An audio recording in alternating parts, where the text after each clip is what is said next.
last card she sends me with her regards.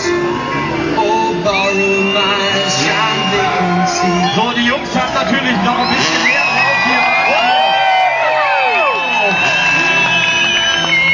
Daniel Bodin, er, Mr. Long Distance Flip, Nick Franklin und dort oben Nick DeWitt.